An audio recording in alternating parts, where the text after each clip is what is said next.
शुभ सायंकालम। स्टेनोवर्स with Vaishnavi में आप सभी का स्वागत है। आज की डिक्टेशन है रामधारी गुप्ता अभ्यास 11 और 12 जो कि 100 WPM पे है और डिक्टेशन स्टार्ट होगी 5 सेकंड बाद। स्टार्ट।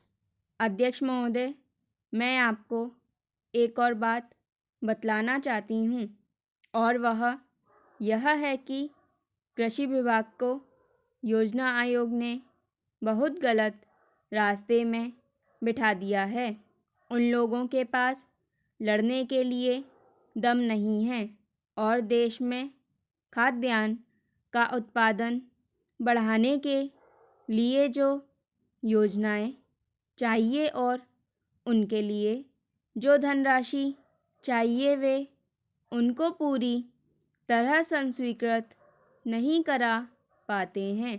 कृषि विभाग तो ज़मीन की तरह आधार होता है और उसी पर देश के लिए पर्याप्त अन्न पैदा करने का महान भार है।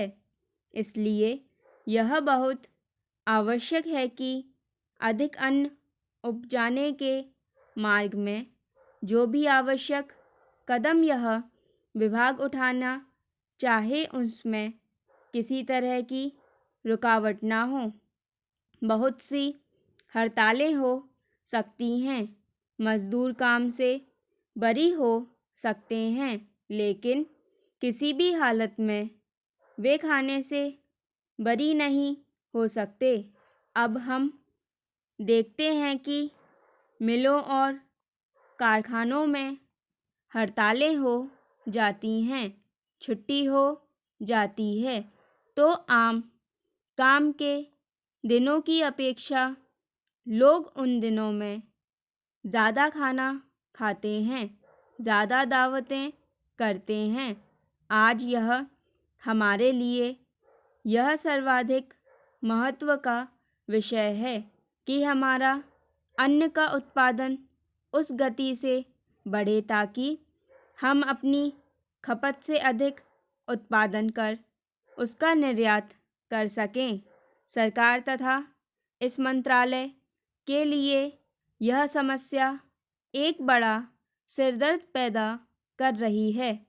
हर एक विभाग में बड़े बड़े अधिकारी बैठे हैं और हज़ारों रुपए के बड़े बड़े वेतन ले रहे हैं, लेकिन मुझे दुख के साथ कहना पड़ता है कि उनका दिमाग कार्यालय की मिसिलों और कागज़ों में लगा रहता है। इस विभाग का काम बहुत ही महत्वपूर्ण है। प्राकृतिक कोप के कारण जो समय समय पर हमारी फसलों को नुकसान होता है, इससे भी अपनी फसलों की रक्षा करने के लिए आवश्यक कदम उठाना इसके जिम्मे है।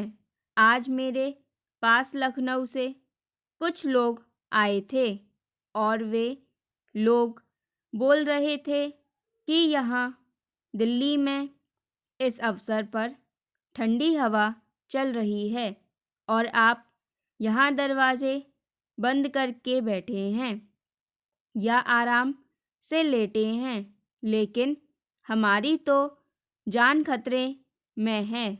वहाँ ओले गिर रहे हैं और हमारी गेहूं की फसल खतरे में है।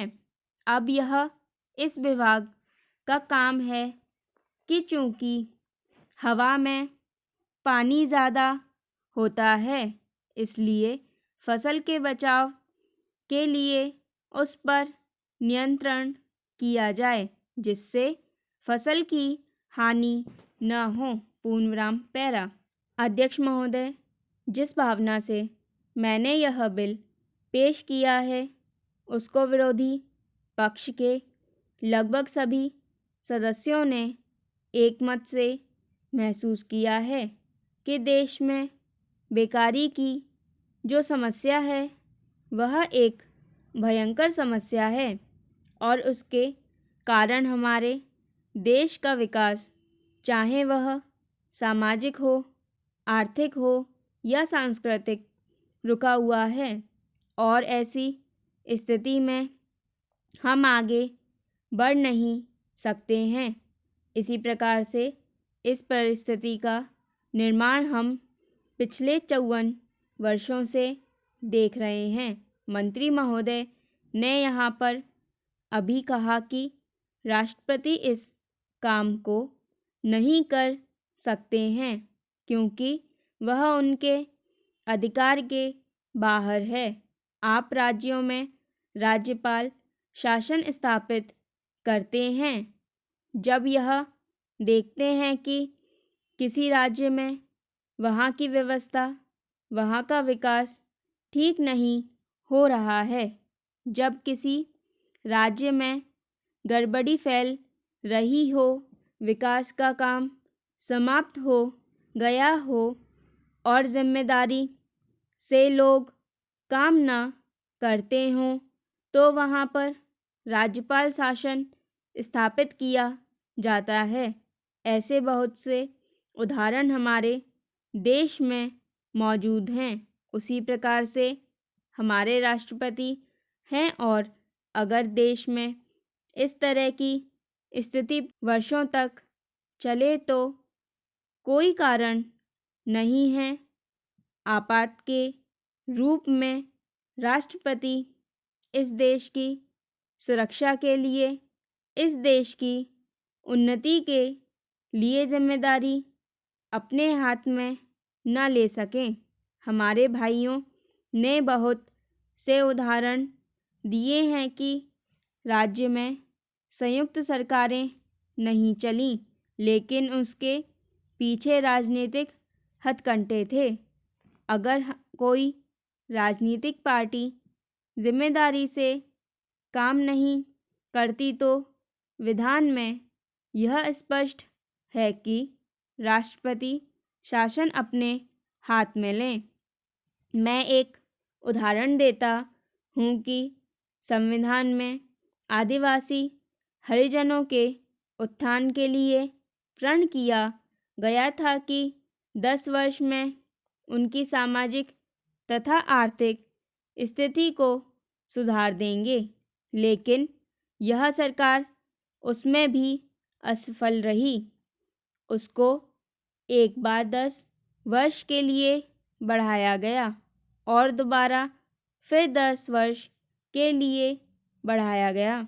इसी तरह से उसको बढ़ाते जा रहे हैं, लेकिन उनकी आर्थिक और सामाजिक उन्नति आप नहीं कर पाए हैं। इस काम में सरकार बिल्कुल असफल हुई है। पिछली बार सरकार पर अविश्वास का प्रस्ताव भी आया था और वह पास होने वाला था। इसलिए मेरा कहना है कि हमारे देश में यह जो बेकारी की समस्या है वह एक बहुत ही भयंकर समस्या है। पूर्ण विराम, स्टॉप।